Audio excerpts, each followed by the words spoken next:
welcome back to some more AFK Arena. Today we're over on our test server on a free-to-play account, which means this will not be up on the global servers yet. This is the test account. I really stress it because I get a lot of questions about it. Now, we do have the new skin for Rosaline up, which is very cool. It looks like right now you can just buy that skin, but the big thing we want to talk about today is the engraving rewind. Now, you can reset one hero, but it is for an incredibly short time, guys. You only do get 7 days for the engraving rewind. So once this comes up, and I believe they're doing it kind of in conjunction with the Awakened Thane, that way if you have a hero that you no longer use, in my opinion, this is something they need to do far more frequently, even if once a month they did the engraving rewind, or if they did like a swap scroll, let's say every 3 months, every 6 months.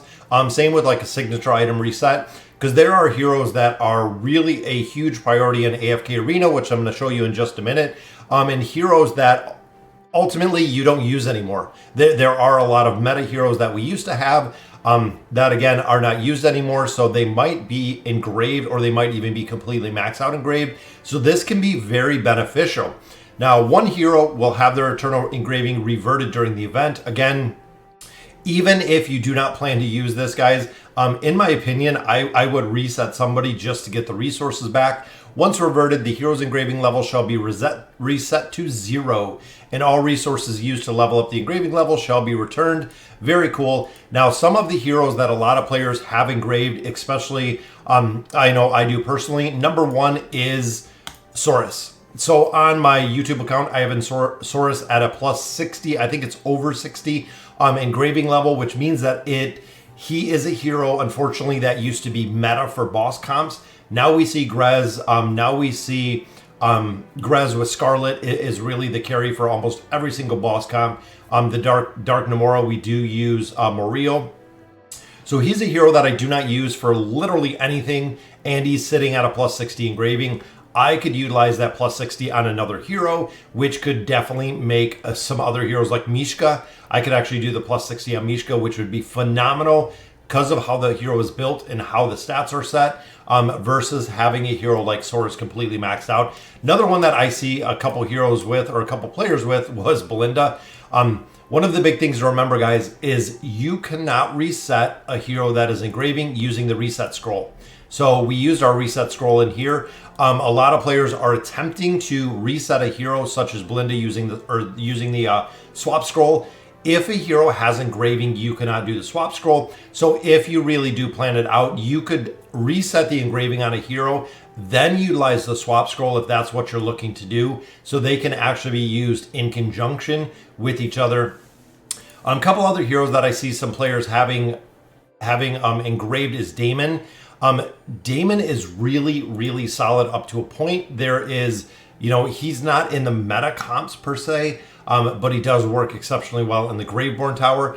But even looking at some of the newer heroes that we have within AFK Arena that really do not work without a really solid engraving. I know Talene was another one. Talene, a lot of players have up to plus 60 or higher engraving long before the Awakened heroes were ever released, resulting in heroes, again, that you are not utilizing within AFK Arena that can really be reset with the engraving. So some of the key heroes to really focus on, guys, Ainz is honestly probably one of the biggest heroes that I would engrave, just because, and I'll say this again, when you look at damaged heroes, so when you look at Ainz, when you look at Raku, when you look at Kren, when you look at Lucretia, when you look at Oden, the damaged heroes are super, super reliant on the skills and abilities, as well as the stats. So the stats for heroes such as Scarlet, these are the heroes you really want to engrave, and engrave much higher than you normally would. I'm going to the plus 30, going to the plus 60, because of the sheer stats you get.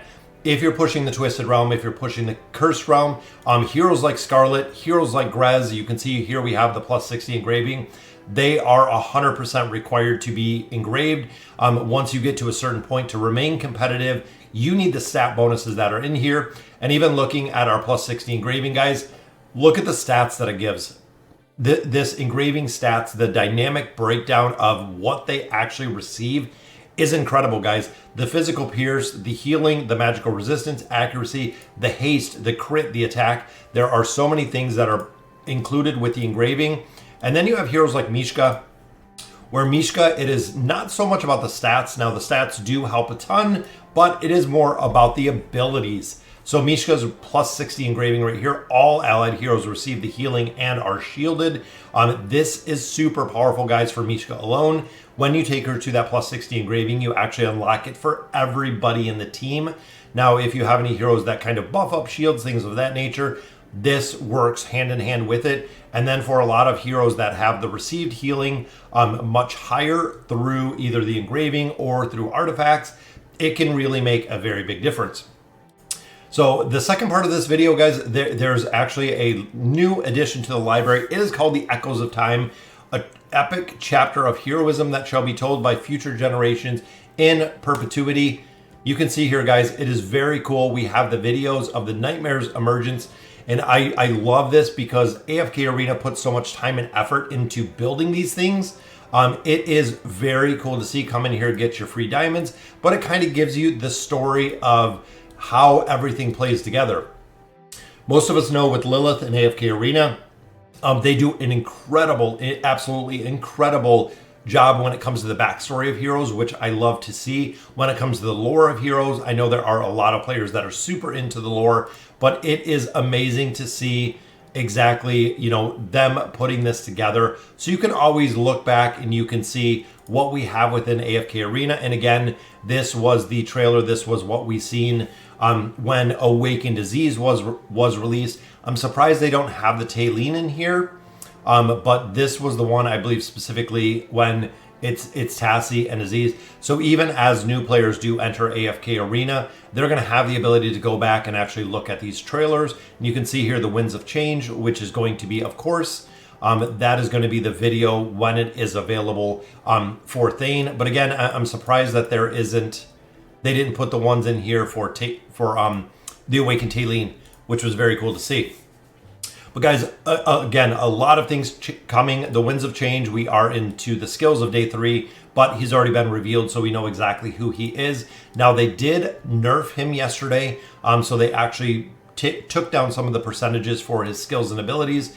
We have the Disaster's Emergence. This is still up, guys. We have one more day, and this will actually unlock the video for the Awakened Thane, which again is coming pretty soon. He looks awesome. I am thoroughly impressed. This picture really does not do him justice, but when you look at the character portrait itself, it is absolutely phenomenal, guys. I love how this one looks. It is very cool to see. So guys, that'll do it for today's video. Let me know in the comments what you guys think. Super stoked to see Thane in the Awakened version, and as always, thank you guys for watching.